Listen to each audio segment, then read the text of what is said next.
So we have got the draft Treasury bond calendar that will take us through the 2026-2027 auction for those of us who are still interested in investing in Treasury bonds. The good thing next year, the opportunities of investments are quite very many. We have the Treasury bonds, we have the Sukuk bond coming in. So it's always important to see what tentative draft calendar are we going to have and how it ends up then impacting the kind of investments we end up having to make and the decisions we have to make. So I'm going to go through this draft calendar for the next 10 to 15 minutes, give you my insights. One thing I know, we are in late May. This calendar might change anytime soon, depending on what the debt office might see and the feedback they might get from the different people. But tentatively, where we are, this is what we have. Now, we have some good wins, and I'm going to start with the big wins for which people will be very happy with. The 25-year bond is coming back on the market. The 25-year bond, which was first introduced in 2025, last financial year, which was auctioned off 3 times. It was auctioned off in August, then in November and in March. It's one of the most sought after bond. It's coming back on the market, and that is a big win for many of us because it's a good bond. It's a long-term bond. Its yield has been good. Its coupon rate is 16%. That means someone who invests in the 25-year bond, they are almost getting a 14.4% interest, net interest after tax. So last year it had only 3 auctions. So if you didn't have money in August or in November or in March, you had to buy it on the secondary market, which was a little bit hard. It's coming back on the market. That is a very big win. It's coming back. And this time around, they're going to sell it around 4 or 5 times. So for the people who have been looking for the 25-year bond and you are trying to buy it expensively on the secondary market, you start to prepare for it in the primary market. It was interesting to see how the 25-year bond has been playing around. The 25-year bond has been literally, it brought in what we call an inverted yield curve, where a longer term bond has a lower yield than a shorter term bond. The 20-year bond right now on the secondary market is trading, the 2043 20-year bond is trading at around 15.4%. Yet the 25-year bond, which is a longer term bond, which has a higher term risk, is trading at 15.2. That inverted yield curve was because of the scarcity of the bond. So if Bank of Uganda and the people at the Ministry of Finance are bringing it back, that is a good win for the investors who want to invest in the 25-year bond. That is a very, very, very, very big win. And that means the more it becomes more in supply, the more we can access it at a price-friendly level. That's one. The second big win for me is the 2037 bond. That bond was last auctioned off in the financial year 2024-2025 as a 15-year bond. It had a 16% coupon rate. Now, this year, this tentative calendar is bringing back 2 bonds, the 10-year bond and the 25-year bond, which both have a 16% coupon rate. That's a good thing because you can invest in a medium-term bond or invest in a long-term bond and get a very good interest rate. So the 10-year bond, the 2037-year bond is coming back on the market. That's an interesting bond because it pays in May and in November. Only people who bought that bond in 2023, 2024 and 2024, 2025. No, actually 2024, 2025, we had a different bond. So the last time that bond was auctioned off was in 2023, 2024. And very few people have that 2037 bond. It pays in May and in November. One interesting thing is the current 10-year bond, the 2035, also pays May and in November. The new reopened, the potential bond they are planning to reopen, the 2037, also pays in May and November. You see? So that means we shall have 2 10-year bonds when they are both paying at the same time, in the same months. So for those of us who invest because of laddering, that challenges us. That makes it a little bit tricky. But at least it's coming back. It's a good bond because it has a very higher coupon rate, 16%, and it always trades at some good interest rate. Because right now, that 2037 bond, because it has not been on the market for a while, it has not been on the market for 2 calendar years. You want to see how is it performing right now on the secondary market. And when I check on it, and the last time it was being auctioned off, it was trading at a good discount, and a few people have it. We have been looking for it in the market, especially for people who want to buy it. It's trading at a premium right now, interestingly. Either way, every bond right now is trading at a premium. So that's a bond you should wait for the 10-year bond. Then the third win, which is also very important, is the 5-year bond. The 5-year bond, I do not know, maybe because this is a draft calendar, and maybe the people at the debt office and the Ministry of Finance and the Bank of Uganda might see this video and they have to think about it. The 10-year bond pays in May and November. The 5-year bond they are reopening, that was once a 5-year bond, also pays in May and November. That means for laddering, we are squeezing so much coupons within 2 months, the May and November. Sometimes it's good, sometimes it's not good. But one good thing about the planned 5-year bond, this is a draft, so things can change. But one good thing about this 5-year bond is it has a 10% withholding tax. Every single time we are buying treasury bonds and you are buying a medium-term bond, a 5-year bond, a 4-year bond, when it has a 5% withholding tax, that's a big win. It's good because it means you are paying less tax and you're going to get a good bond that matures in the medium term. So the 5-year bond they are planning to bring on the market was first brought to the market in 2022 as a 2032 bond. It has a 15% coupon rate and it has a 10% withholding tax. It pays in May and November. So that means by the time we shall buy it, if this is the bond that ends up becoming the 5-year bond, by the time we shall buy it, it will pay a coupon again in November. So you think about it, the win is it's a 5-year bond with a 10% withholding tax. What is not good with it is because the government is bringing 2 bonds that pay in the same month. Now, I would want to have, there are months which we are looking for bonds for laddering and for planning and for cash flows. We would want to see a bond that pays in March, a bond that pays in April, a bond that pays in September, a bond that pays in October, even if it was a 5-year bond. Now, the current bond that they have brought as they are proposing as the 5-year bond, it has a 10% withholding tax and it pays in May and November. It might change, we are yet to see.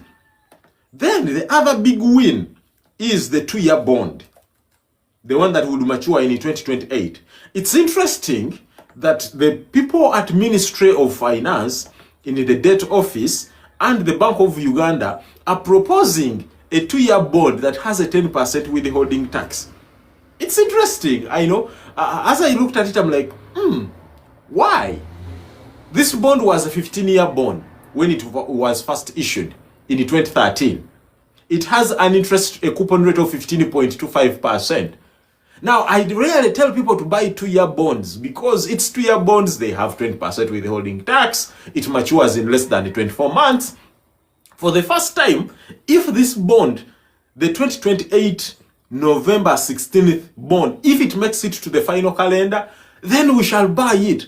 Now, of course, I know it also pays in May and November. So that means we have 3 potential bonds that pay in the same month. We have the 2037, the 10-year bond tentatively. We have the 5-year bond, the 2032 tentatively, and the 2028 bond that pays also in November. So we have 3 bonds that pay in May and November, which becomes challenging because you have to ask yourself, wait a minute, we cannot squeeze all the money into just those bonds that pay in May and in November. But I'm happy with it because it's a 2-year bond. especially if it's a 10% withholding tax. You rarely get such deals. Imagine buying a 2-year bond when you're only going to pay 10% tax. For those of you who invest in this, you know that's a good win. That's good. I would be happy with it. I would be absolutely happy with it. That's the 2-year bond. Interesting. So for me, the 4 big wins are: the 25-year bond is coming back on the market. The 10-year bond, they are reopening the 2037 bond, May 2037. It's very good. The 5-year bond, which is May 2032 bond, and the 2-year bond, which is the November 2028 bond. Those 4 bonds are really good. Those 4 bonds which are being reopened are really good. Their potentials, the draft calendar might change. They might look at the video. They might get feedbacks from the other institutional investors and other policymakers, and they change. But so far, if that is where we are looking at, that means we have May and November will be some amazing month to make some coupons. For anyone who might end up buying some of these bonds, they're going to make so much money in May and November. And if you had invested in the 2035, which also pays in May and November, so you just tap and include part of that money on that income. Now, having talked about that, there are 2 bonds I'm yet to talk about: the 20-year bond and the 15-year bond. Why? Because they are going to reopen them. They're going to issue new bond. They're not reopening. That means tentatively, because of this draft auction calendar, the 15-year bond, which we know as the 2039 bond, is not coming back on the primary market, at least for the next maybe 2 to 3 years. The 2043 bond, which we know as the 20-year bond currently, is not coming back on the primary market, at least for the next 2 to 3 years. Let's start with the 15-year bond. Per the draft calendar, the 15-year bond is planned to be opened for the first time. A new 2041 bond, which will be called the 15-year bond, will be issued on 1st July 2026. 1st July, as soon as we start the financial year, we buy the bond. Now, because that bond is planned to be issued for the first time, or opened for the first time, on 1st July 2026, and the settlement will be on 2nd July 2026. Actually, there is a bond which is the 2034 bond. It pays a coupon on 2nd July 2026. So maybe some of the money they will collect from the bond issued will be used to pay the coupons of those who have the 2034 bond, which is a very, very good bond, by the way. But coming back to the 15-year bond, the planned new issuance of the 15-year bond, which will go until 2041. That bond is being issued in July, on July 1st, which means it will be paying coupons for the first 2 years in July and Jan. For us long-term investors, we already have bonds in Jan and July, so you'll be adding income in 2 months that are already crowded out by the 2034, by the 2039, by the 2043. And if you already have a 2034 bond, that means this bond will pay out in the same period as the 2034 bond, which is good. The good thing with this bond, the 15-year bond, because it's a 15-year bond, and the calendar, the annual year of Treasury bonds is 364 days, right? 364 days. What that means is that after 2 years, it will start paying in December and June. So it will be very good for planning. Very, very good for planning. Because it means that bond will pay you much more money in June and December, starting in 2027 December. Yes, because it pay you on 31st 2026. It pays you on July, then it starts paying you June and December. So the potential new 15-year bond is a bond I would buy for long-term laddering in June and December, especially because it's a long-term bond. It would allow us to easily get some income in those months. So that is going to be the 15-year bond. But I also want to comment on new issuances. But let me first also bring the 20-year bond. Now, the 20-year bond, which means the current 20-year bond, which we know as the 2043 bond, is not coming back on the market. And that was expected. Actually, even the 15-year bond, it was expected. Why? Those two bonds alone contribute almost, each has already been issued by in excess of 8 trillion. So you do not want to create concentration risk at point of maturity. So you want to spread it out. And we did not have a bond in the 2040. We have just one, I think, one bond between the 2040 and the 2042. We don't have, I think, in the 2041. Then we don't have a bond in the 2044. We don't have a bond in 2045. So it's important to put a bond in the 2045 and start borrowing through that. The 20-year bond, per the draft auction calendar, it will be issued for the first time on July 15th. And the settlement will be on July 16th. It's interesting because for the month of July 2026, government plans to issue 3 auctions of treasury bonds. So far, at least by the draft calendar, things can change. On 1st July, they will sell some treasury bonds. Damn, that is so much borrowing.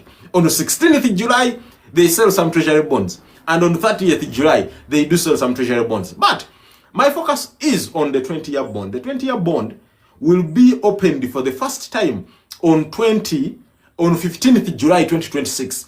And that means, because of that, it means that bond will also be paying coupons in January and July. Damn! Bond investors who invest long term are going to die with money in January and July and May and November. At that point, everyone will be just celebrating and making money. Those months, people will be rich, if I'm to use that word. You know?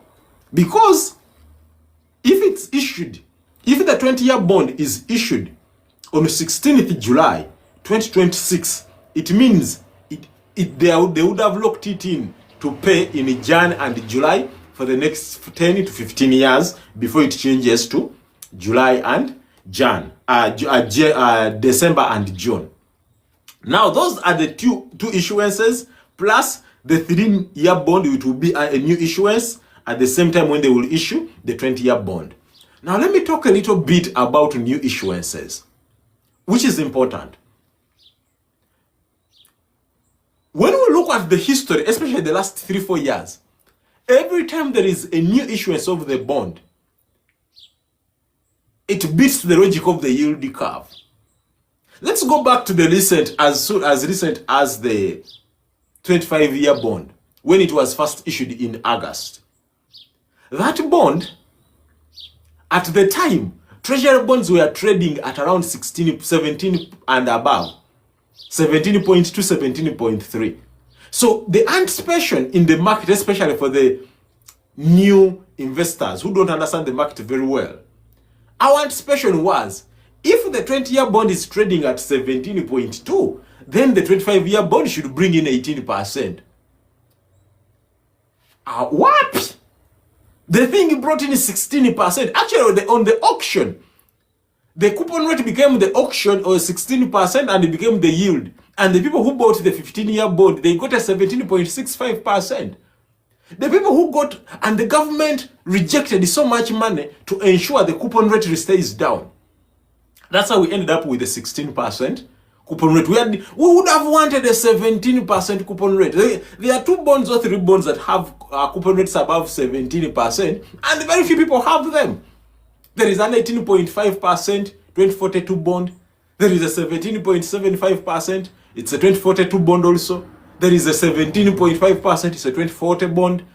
Very few people have them. They issued it makes maximum like 1 trillion, and they closed them out. So we had thought the 25-year bond was our chance also to get at an 18% coupon rate. In August, they rejected so much money to just keep the coupon rate down. When we go back to July 2024, when the current 15-year bond was first issued, At the time, the 15-year bond was trading at 16.5%. So our anticipation was maybe we might get a 16.25, 16.5% coupon rate. They ended up rejecting so much money and they locked us in 15.8. Now 15.8 is good. But that was not, because the new issuance of the bond, the coupon rate becomes its yield. The new issuance of the bond, the coupon rate becomes its yield. So it breaks certain logics on the new issuances. Then you go back to the current 20-year bond, the 2043, when it was first issued in 2023. At the time, a month ago, they had issued a bond at around 17.5% coupon rate. I think we were getting out of the inflationary factors which we had experienced because of the Ukraine and Russia war. So we had anticipated we were going to get a coupon rate and the yield of 16.5, a minimum. They rejected so much money and they forced the curve to be, the coupon rate to be 15%. So as you go into this auction, especially for the new issuances for the 15-year bond and the 20-year bond, I warn you, this is a clear warning from the experience we have seen. Interest rates, they force, because it's cheaper to have a lower coupon rate, even if the yield curve later improves. It's still cheaper for them long term. It locks in lower cost of making money. So the government, the fact that it's planning to issue new bonds of the 15-year bond and the 20-year bond, do not be surprised if the coupon rates and the yields of those two bonds end up being within 14% interest rate, between 14.25% to 15%. I do not foresee those two bonds bringing in a 16% coupon rate, because on the first issuance, the yield, the cutoff yield becomes its coupon. The good thing is, it's not so good thing. The 15-year bond will be issued on the same day as the 5-year bond per the draft calendar. So that means if you don't want to take so much risk on the 15-year bond and which coupon it will bring in, you might have to go for the 5-year bond. We shall see when the final calendar comes, and we shall do our analysis as we do here and make sure people make a better informed decision as they invest in these bonds. But the problem is, with the 5-year bond with the 10% withholding tax and the coupon rate of 15%, chances are that bond will be at a premium. The good thing for the 20-year bond, it will be issued at the same time as the May 2037 bond. I have that bond, but I have less of it. I've always wanted to have more of it. So this is a chance. So if this calendar stays as is, and in July 16th, the government wants to sell the 20-year bond at the same time as the 10-year bond, I'll go for the 10-year bond. At least for that, I know it is 16% coupon rate. Now, the chances of me paying a premium are extremely, extremely high. But at least it's a 10-year bond, which I know the coupon rate is higher, as compared to taking a bet on the 20-year bond, which they might squeeze its coupon rate to come down. But maybe I might split 50-50. I go 50 10-year bond, 50 20-year bond. That way, if the 10-year bond brings me a lower interest coupon rate, the 10-year bond I would have had my 16%. At least you know, on day one issuance of treasury bonds, there is no premium, there is no discount. Why? The yield to maturity, or the cutoff yield, becomes the coupon rate. You bid for 1 million, you pay 1 million.